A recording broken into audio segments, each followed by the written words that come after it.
Hello प्यारे बच्चे, आप लोग कैसे हैं? बिल्कुल ठीक होंगे, है ना। तो आप सभी छात्रों का Sign Study Centre YouTube channel में स्वागत है। जैसा कि पिछले क्लास में हमने कोशिका के विषय में पढ़ा था, है ना। क्या पढ़ा था?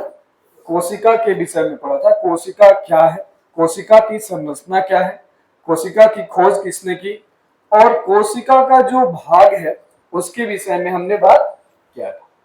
तो कोशिका के भाग में हमने एक ही बात किया था, वो था कोशिका झिल्ली। क्या था? कोशिका झिल्ली। आज हम लोग कोशिका झिल्ली से आगे की बात करेंगे, ठीक। जैसे कि पिछले क्लास में हमने बताया था कि कोशिका झिल्ली जो है कोशिका का सबसे बाहरी परत है। क्या है? बाहरी परत है जो अर्धपरागगम्य होता है। क्या होता है? अर्धपरागगम्य होता है, ठीक। इसके बाद हमने पढ़ा था कोशिका भित्ति। क्या? कोशिका भित्ति, जो खास करके पादप या पेड़ पौधों में पाया जाता है। किसमें पाया जाता है? पेड़ पौधों में पाया जाता है, ठीक। चलिए हम लोग आज आगे बात करेंगे। आज हम लोग बात करेंगे कोशिका द्रव। किसकी बात करेंगे? कोशिका द्रव, केंद्रक द्रव, सेंट्रोसोम, चिकनी, ये सब के बारे में बात करेंगे, ठीक।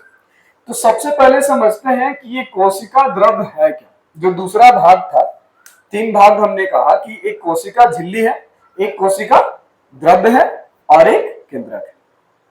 तीन मुख्य भाग है। कितने हैं? किसी भी कोशिका के तीन मुख्य भाग हैं। एक कोशिका झिल्ली, दूसरा कोशिका द्रव्य और तीसरा केंद्रक। तो आज हम लोग पढ़ेंगे कोशिका द्रव। किसके विषय में पढ़ेंगे? कोशिका द्रव। ये कोशिका द्रव क्या है? कोशिका द्रव को हम लोग इंग्लिश में साइटोप्लाज्मा भी कहते हैं। क्या कहते हैं? साइटोप्लाज्मा भी कहते हैं, ठीक। कह रहा कि जीव द्रव का वह भाग जो बहुत गाढ़ा है। कैसा है? गाढ़ा है, प्रभासी एवं चिपचिपा है। ये एक तरह का द्रव है। क्या है? द्रव है जो कैसा है? गाढ़ा है, ठीक है, चिपचिपा भी है, ठीक है। कैसा है? चिपचिपा भी है। और इसके साथ साथ इसके अंदर अकार्बनिक और कार्बनिक, अकार्बनिक और कार्बनिक दोनों तरह के पदार्थ पाए जाते हैं। किसके अंदर? कोशिका द्रव के अंदर, ठीक। तो वे क्या कहलाएंगे? कोशिका द्रव। कोशिका के अंदर पाए जाने वाले वे द्रव जो चिपचिपा हो, क्यों? चिपचिपा हो, ठीक है, और प्रभासी हो, ठीक है, और बहुत गाढ़ा हो। क्यों? बहुत गाढ़ा हो, ठीक है। वो क्या कहलाएंगे? कोशिका द्रव कहलाएंगे। क्या कहलाएंगे? कोशिका द्रव कहलाएंगे, ठीक। कह रहा कि कोशिका द्रव के अंदर अनेक संरचनाएं पाई जाती है। कोशिका द्रव के अंदर अनेक संरचनाएं पाई जाती है, जिनके कार्य भी क्या है? अलग अलग है। अब इसके अंदर बहुत सारी संरचनाएं दिख रही है आपको।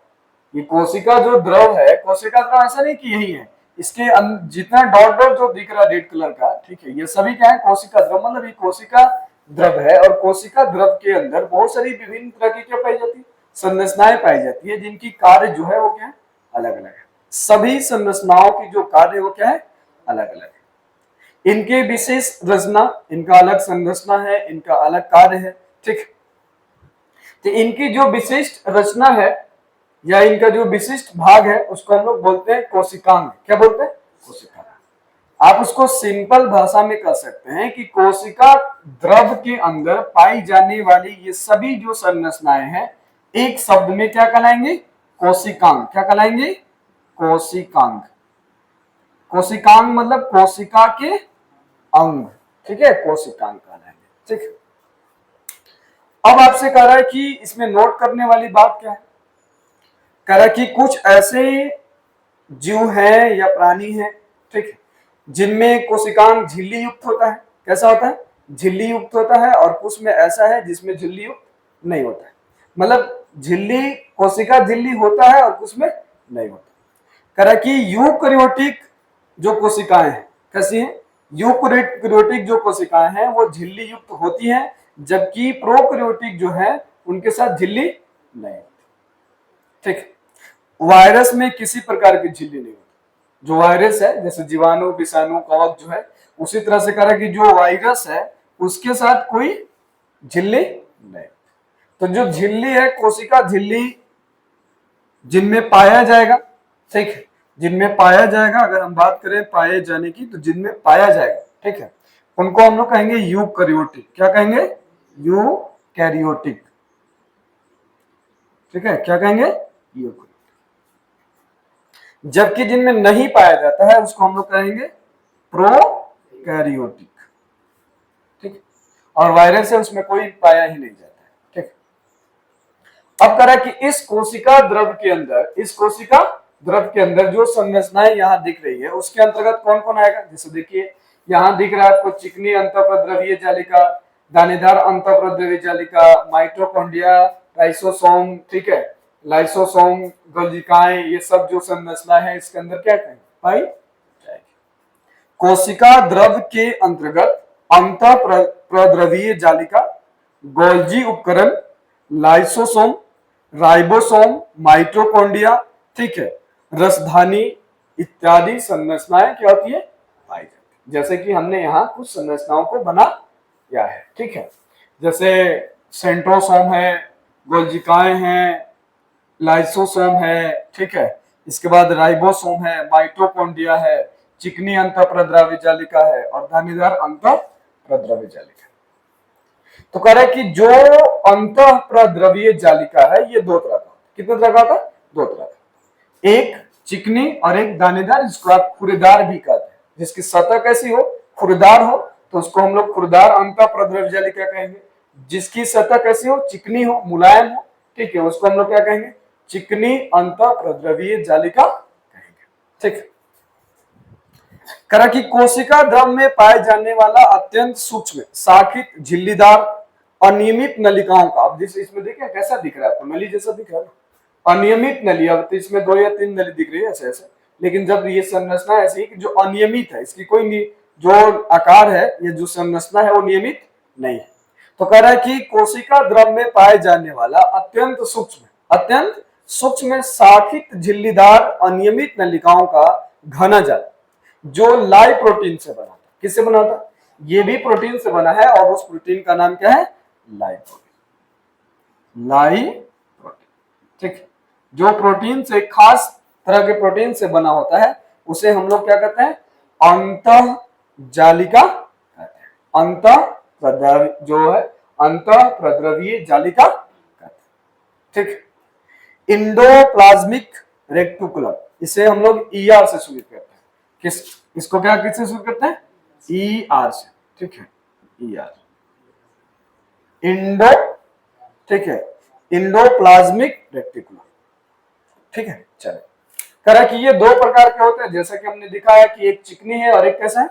दानेदार है। एक चिकनी और एक दानेदार, दोनों का जो कार्य है वो अलग अलग है। ठीक, अगर हम इसकी बात करें, जो अंतःप्रद्रवीय जालिका है, इसका कार्य क्या है? इसका कार्य क्या है ये तो समझ में आ गई। कोशिका द्रव के अंदर पाए जाने वाला जो शाखित है, शाखित नलिकाएं, ये शाखित नलिकाओं का बना घना जो जाल है उसको हम लोग क्या कहेंगे? अंतःप्रद्रवीय जालिका। ये 2 तरह के होते हैं, जिसका सतह चिकना होगा उसको चिकनी कहेंगे, जो दानेदार होता है उसको, या खुरदार होता है तो उसको हम लोग क्या कहेंगे? खुरदार अंतःप्रद्रवीय जालिका कहेंगे। इसका कार्य क्या है? करा कि इसका जो पहला कार्य करा कि अंतःकोशिकीय परिवहन तंत्र का निर्माण। अंतःकोशिकीय मतलब ये कोशिका के अंदर है, इसीलिए कह रहा है अंतः। अंतः मतलब अंदर। अंतःकोशिकीय परिवहन तंत्र का निर्माण करते हैं। परिवहन मतलब खाद्य पदार्थों का, हाँ, खाद्य पदार्थों को एक जगह से दूसरी जगह ले जाने का निर्माण। कोशिका झिल्ली बनाने में सहायता करता है। ये जो है वो कोशिका झिल्ली में बनाने में सहायता करता है। कोशिका द्रव को यांत्रिक सहायता प्रदान करता है। ठीक है, केंद्रक झिल्ली, जैसे कि हमने दिखाया है, केंद्रक के ऊपर की जो झिल्ली है, ठीक है, क्या है? केंद्रक झिल्ली। ये केंद्रक है और केंद्रक की जो बाहर जो दिख रहा है ये क्या है? केंद्रक झिल्ली है। केंद्रक झिल्ली कर की ये जो अंतःप्रद्रवीय जालिका है, ये केंद्रक झिल्ली एवं कोशिका के प्लेट के निर्माण में क्या करता है? भाग लेता है। ठीक, कर की जो दवा है, दवा का निराविषीकरण मतलब जो दवा के साथ विष है, जो टॉक्सिन है, जो हमारे सेहत के लिए या उस कोशिका के लिए हानिकारक है, उसे अलग करता है। क्या करता है? अलग करता है। फिर कह रहा है कि अनुवांशिक पदार्थों का मार्ग प्रदर्शन करता है। अनुवांशिक जो पदार्थ है उसमें क्या करता है? मार्ग प्रदर्शन करता है। फिर कह रहा है कि ये हार मतलब चिकनी अंत जो प्रद्रवीय जालिका है, ये प्रोटीन संश्लेषण में भी क्या करता है, मदद करता है। ये प्रोटीन संश्लेषण में भी क्या करता है, मदद करता है। राइबोसोम जैसा कि यहां पर है, इसके विषय में हम लोग पढ़ते हैं। राइबोसोम ये सभी कोशिका द्रव के अंतर्गत आते हैं, जैसा कि हमने बताया।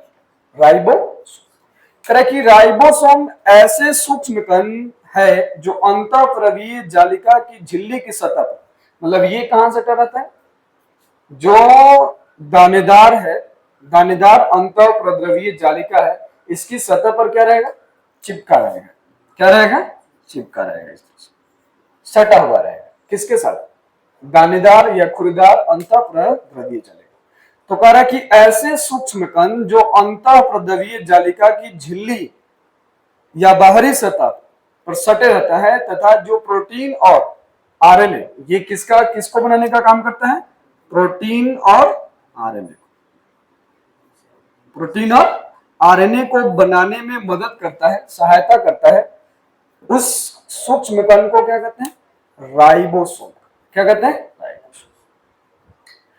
गुच्छों में मौजूद राइबोसोम को पोली राइबोसोम कहते हैं, मतलब बहुत सारा अगर राइबोसोम जुड़ा है एक साथ है तब हम उसको क्या कहेंगे, पोली राइबोसोम। क्या कहेंगे, पोली राइबोसोम कहेंगे। ठीक, इसका कार्य क्या है, इसका मुख्य कार्य है प्रोटीन का संश्लेषण करना। किसका संश्लेषण करना, प्रोटीन का संश्लेषण।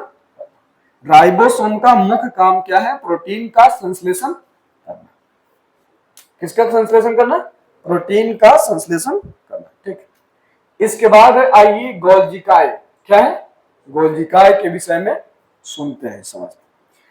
करा कि इसकी जो खोज है 1898 ईस्वी में, कब, 1898 ईस्वी में कैमिलो गोल्जी ने, उस वैज्ञानिक का नाम क्या था, हाँ, कैमिलो गोल्जी। मतलब ये जो गोल्जिका यहाँ दिख रहा है, एक वैज्ञानिक है जिन्होंने 1898 ईस्वी, कब, 1898 ईस्वी में, और उनका नाम था कैमिलो गोल्जी, कैमिलो गोल्जी। अब इन्हीं के नामकरण पे इसका नाम क्या रख दिया, गोल्जी, है ना, इसका नाम रख दिया गया गोल्जी का है। क्या रख दिया गया, गोल्जी का। करा कि पादप कोशिकाओं में इन्हें डिकिक्ट यूसोम कहा जाता है। ये यूकैरियोटिक कोशिका स्तनधारी जिसे लाल रुधिर कणिकाएं जीवाणुओं एवं नील हरित शैवालों के कोशिकाओं में नहीं पाए जाते।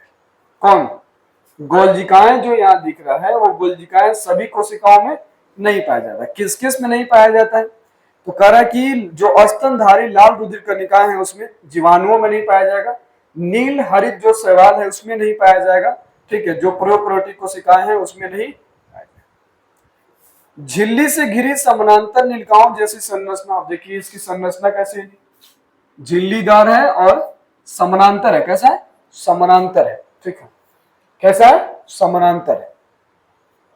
कह रहा है कि झिल्ली से घिरी समानांतर निलकाओं जैसी संरचना जो झिल्लीदार कुंडलित उपकरण है उसको हम लोग क्या कहेंगे, गोल्जी, हाँ, गोल्जी उपकरण। क्या कहेंगे, गोल्जी उपकरण। ठीक है, इसका कार्य क्या क्या है, कि इस गोल्जी उपकरण का कोशिका द्रव्य में क्या कार्य है, तो सबसे पहला इसका काम है ईआर द्वारा, मतलब अंतःप्रद्रवीय जालिका। ठीक है, अंतःप्रद्रवीय जालिका द्वारा संश्लेषित पदार्थों का संचयन, संचयन मतलब जमा करना। क्या करना, जमा करना। ठीक है, रूपांतरण मतलब बदलना, एक फॉर्म से दूसरे फॉर्म में बदलना। ठीक है, रूपांतरण संचयन कर विभिन्न क्षेत्रों में भेजना है। विभिन्न क्षेत्रों में, यहाँ जो क्षेत्र दिख रहे हैं इन क्षेत्रों में क्या करना है, इसका काम भेजना है। ठीक, कह कि मुख श्रवण, ये कह कि ये जो अंग है, ये जो भाग है, कोशिकांग जो है, ये कोशिकांग जो गोल्जी उपकरण है, इसका जो दूसरा कार्य है वो है मुख श्रवण अंग। तीसरा है राइबोसोम सोम एवं पेरोकिक्सिस सोम में निर्माण में मदद करता है। ये कोशिका प्लेट बनाने में क्या करता है, सहायता करता है। और शक्कर के निर्माण में, जैसे शर्करा के निर्माण में भी इसका भूमिका होता है, मतलब ये शक्कर के निर्माण में भी क्या करता है, सहायता करता है। तो इसके 3 या 4 कार्य होंगे। जैसे सबसे पहला कार्य कि ईआर द्वारा संश्लेषित पदार्थों का संचयन या रूपांतरण करेगा विभिन्न क्षेत्रों में, पहला कार्य हो गया। दूसरा इसका कार्य हो गया राइबोसोम, जैसे कि यहां दिख रहा है कौन सा, हाँ ये वाला लाइसोसोम, कौन सा, लाइसोसोम। कह रहा है कि लाइसोसोम एवं पेरोक्सीसोम के निर्माण में क्या करता है, मदद करता है। तीसरा है कोशिका प्लेट बनाने में सहायता करता है। चौथा है शक्कर के निर्माण में, शर्करा के निर्माण में मदद करता है। कौन, गोल्जी, ठीक है, गोल्जी, ठीक है। इसके बाद है अगला जो कोशिकांग है उसका नाम है लाइसोसोम, लाइसोसोम, ठीक। ये लाइसोसोम क्या है, कह ये भी कोशिका द्रव के अंदर पाए जाने वाला एक छोटा कोशिकांग है। क्या है, एक छोटा कोशिकांग है, ठीक है, जो छोटी छोटी पुटिकाओं की आकृति जैसी थैलीनुमा होता है। कैसा होता है, थैलीनुमा होता है, जैसे कि यहाँ दिख रहा है थैली की तरह। ये कैसे ही है, थैली की तरह होता है, ऐसे थैली की तरह, ठीक है। कौन, हाँ लाइसोसोम। कह रहा है कि ये सूक्ष्म कोशिकांग जो छोटी छोटी कोशिकाओं जिसकी आकृति थैलीनुमा जैसी होती है उनसे यह बना होता है। इसमें जीव द्रव को घुला देने या नष्ट करने की क्षमता मौजूद है। मतलब ये जीव द्रव को घुला भी सकता है, ठीक है, हाँ उसको नष्ट भी कर सकता है, इसकी क्षमता है। यह कोशिका क्षतिग्रस्त के समय फट जाती है। यदि कोशिका क्षतिग्रस्त होगा तो जो लाइसोसोम है ये क्या होगा, फट जाएगा, ठीक है, नष्ट हो जाता है। एवं जो मौजूद एंजाइम है उसको अपनी देखो ऐसा होगा कि मान लो इसमें कोशिकांग में कुछ अंग फट गए, जैसे गोल्जिकाएं जो है नष्ट हो गया, या फिर कह सकते हो कि अंतःप्रद्रवी जलिका नष्ट हो गया, तो ये क्या करेगा, इन नष्ट होने वाले कोशिकांग को पाचित कर लेगा। क्या करेगा, पाचित कर लेगा, ठीक। इसलिए लाइसोसोम को हम लोग आत्महत्या की थैली भी, मतलब इसका दूसरा जो नाम है, काम के आधार पर इसका नाम रखा गया आत्महत्या की, ठीक है, आत्महत्या की थैली। किसको कहा गया, हाँ लाइसोसोम को कहा गया। क्यों, क्योंकि कोई भी कोशिकांग, कोशिका द्रव के अंदर कोई भी कोशिकांग अगर नष्ट होता है, ठीक है, यह नष्ट किया जाता है तो ये पाचित कहां होगा, लाइसोसोम। इसलिए इसको कहा गया आत्महत्या की। इसकी खोज 1958 ईस्वी में, कब, लाइसोसोम का खोज 1958 ईस्वी में, ठीक है, क्रिश्चियन वैज्ञानिक ठीक है, डी जवे ने किया, ठीक है, इसका नाम है। क्या इसका कार्य क्या है, ठीक है, इसका कार्य क्या है, प्रवेश करने वाले बड़े कणों एवं बाह्य पदार्थों का पाचन, ठीक, अंगों के टूटने फूटे जो भाग है, जैसे मान लीजिए कोई कट गया, कोई फट गया, देखते हैं ना हमारे शरीर में कोशिकाएं, कहीं मान लीजिए ऊपर का हिस्सा या त्वचा में या कहीं अंदर में घाव लगी, फट गया या टूट गया, फूट गया, तो उसका क्या करेगा, जो अवसाद है जो भी है उसको पाचित करेगा और कोशिका को साफ कर देगा। क्या करेगा, कोशिका को साफ कर देगा, ठीक। तीसरा इसका काम है जीवाणुओं एवं वायरस से रक्षा करना। जीवाणु जो हमारे सेहत के लिए नुकसानदायक है, या जो वायरस जो हमारे लिए नुकसानदायक है, हानिकारक है, उनसे ये क्या करेगा, सुरक्षा करेगा, ठीक। इसके बाद करें कि आवश्यकता के अनुसार नष्ट करने की क्षमता होती है। मतलब ये ऐसा है कि आवश्यकता के अनुसार ये क्या करेगा, कोशिकांग को नष्ट कर सकता है, ठीक है, अगर जरूरत पड़ी तो। इसके बाद एक और है माइटोकॉन्ड्रिया, कहां दिख रहा है, यहां दिख रहा है, माइटोकॉन्ड्रिया को हम लोग ऊर्जा गृह भी कहते हैं, क्योंकि ये कोशिकांग के अंदर, कोशिका द्रव के अंदर ऊर्जा उत्पन्न करने में मदद करता है, ठीक। तो सबसे पहले समझिए कि जो माइटोकॉन्ड्रिया है वो कह कि कोशिका द्रव है, क्या है, कोशिका द्रव है। कोशिका द्रव में बिखरी संरचना जिसके आकार दानेदार गोलाकार, जैसे या दानेदार गोलाकार या धागे जैसे होते, कैसे होती, धागे जैसे, ठीक है, ऐसे धागे जैसे इसकी संरचना होती है, ठीक है, इसको हम लोग क्या कहते हैं, माइट्रो। इसमें मौजूद तरल युक्त गुहा को माइट्रोकॉन्ड्रियल, क्या, माइट्रोकॉन्ड्रियल गुहा कहते हैं। इसमें कोशिकीय श्वसन एंजाइम के साथ साथ, मतलब कोशिकीय श्वसन एंजाइम के साथ साथ डीएनए, क्या, डीएनए और राइबोसोम होते हैं। डीएनए और इसमें क्या होगा, राइबोसोम, जैसे कि यहां पाया जा रहा है, यहां पे, ठीक। करा कि इसका कार्य क्या है, माइटोकॉन्ड्रिया का, इसमें उपस्थित कोशिकीय श्वसन होने के कारण ऑक्सीकरण की संपूर्ण प्रक्रिया होती है, मतलब इसके अंदर ऑक्सीजन की संपूर्ण प्रक्रिया होगी, क्या होगी, संपूर्ण प्रक्रिया होगी, जिसमें बहुत भार या कह सकते हो भारी मात्रा में या बहुत सारी ऊर्जा मुक्त होती है, इसलिए इसको हम लोग क्या कहते हैं, कोशिकीय ऊर्जा गृह कहते हैं, या हम ऊर्जा का घर भी कहते हैं, किसको, माइट्रोकॉन्ड्रिया, ठीक, माइट्रोकॉन्ड्रिया, ठीक, कहा जाता है। करा कि ऊर्जा को एटीपी के रूप में जमा करता है, ऊर्जा को किस फॉर्म में जमा करेगा, एटीपी के रूप में ये क्या करेगा, जमा करेगा, एटीपी के रूप में जो माइटोकॉन्ड्रिया है ये ऊर्जा को क्या करेगा, जमा करेगा, ठीक।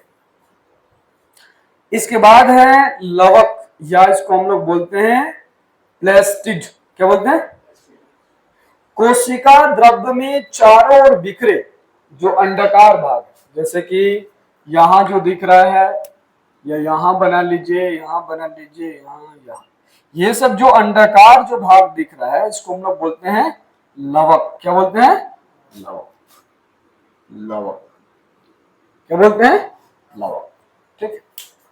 करा कि कोशिका द्रव में चारों ओर बिखरे अंडाकार, गोलाकार या तस्करी नुमा आकार वाले जो भाग है उसको हम लोग क्या कहेंगे, लवक। लेकिन ध्यान रखना है कि ये जो लवक है हमेशा, ठीक है, पादप कोशिकाओं में पाया जाता है, किसमें पाया जाता है, जैसे आपने देखा है कि जो पेड़ पौधे की जो पत्तियां हैं वो कैसी होती है, हरी होती है, तो हरी क्यों होती है, क्योंकि उसमें कौन सा लवक पाया जाता है, हरित लवक, कौन सा, जिसके अंदर एक केमिकल पाया जाता है, एक एंजाइम पाया जाता है जिसका नाम है क्लोरोफिल, जो क्लोरोप्लास्ट में पाया जाता है, क्लोरोफिल, जिसके कारण पत्तियां कैसी होती है, हरी होती, मतलब हरित लवक के अंदर, क्लोरोप्लास्ट के अंदर क्लोरोफिल पाया जाता है, ठीक है, क्या पाया जाता है, क्लोरोफिल पाया जाता है, ठीक है। चलो, कह रहे कि ये जो लवक है ये 3 प्रकार का, कितने प्रकार का होता है, 3 प्रकार। पहला अवर्णक लवक, मतलब जिसका वर्ण ना हो, जिसका वर्ण ना हो, जिसमें कोई कलर ना हो, कह रहे कि ये 3 तरह के होते हैं, कितने तरह के, 3 तरह के। पहला है अवर्णक, अवर्णक लवक, मतलब ये वह लवक जिसमें कोई वर्ण ना हो, कोई रंग ना हो, ठीक है, जैसा सफेद का। फिर कह रहा कि वर्णक, वर्णक मतलब कोई रंग वाला होगा, कोई रंग वाला होगा जिसमें लाल हो, हरा हो, ठीक है, इस तरह से, हाँ, रंगीन हो, मतलब कोई उसमें वर्ण होगा। और एक है हरित लवक, क्या है, हरित लवक, जो क्लोरोफिल पाया जाता है, ठीक है, जिसके कारण पत्तियां क्या होती है, हरी होती है, जैसा कि हमने यहाँ चित्र में आपको बता दिया। चलिए, इसके बाद और भी, इसमें और भी भाग है, जैसे कि माइटोकॉन्ड्रिया के बारे में पढ़ लिए, राइबोसोम के बारे में पढ़ लिए, राइबोसोम के बारे में पढ़ लिए, कोशिका के बारे में पढ़ लिए, लवक के बारे में पढ़ लिए, है ना, ठीक। चलिए आगे, इसके बाद है रसधानी, क्या है, रसधानी, ठीक। कह कि जो रसधानी है किसमें, कोशिका के अंदर, क्या है, रसधानी जो है ये चारों ओर जो घिरी झिल्ली है के अंदर ठोस या तरल पदार्थ भरे होते हैं, जिसका निर्माण जीव द्रव में होता है, किसमें होता है, जीव द्रव में होता है, जिसे हम लोग रसधानी क्या कहते हैं, रसधानी, ठीक है। कह रहे कि जंतु कोशिकाओं में छोटी होती है परंतु पादप कोशिकाओं में क्या होती है, बड़ी। अब 2 चीज आपको कहा जा रहा है बार बार, जीव द्रव, तो जीव द्रव मतलब केंद्रक द्रव की बात की है, किसकी बात करें, केंद्रक द्रव, इसके अंदर क्या पाया जाता है, रसधानी, क्या पाया जाता है, ठीक। कह रहा कि ये जो राजधानी है पादप में बड़ा पाया जाएगा, जबकि जंतु में कैसा पाया जाएगा, छोटा पाया जाएगा। ठीक, करा कि जंतुओं में छोटी होती है परंतु पादप में बहुत बड़ी होती है, जिसका आयतन कोशिका का लगभग 90% होता है। कितना होता है, कोशिका का 90%, पादप में बहुत बड़ा होता है 90%। ठीक, पादप राजधानी में एक प्रकार का रस भरा होता है जो लवण, शर्करा, अमीनो अम्ल, ठीक है, कुछ प्रोटीन तथा कार्बनिक पदार्थ से बना होता है, जिसको हम लोग कोशिका रस भी कहते हैं।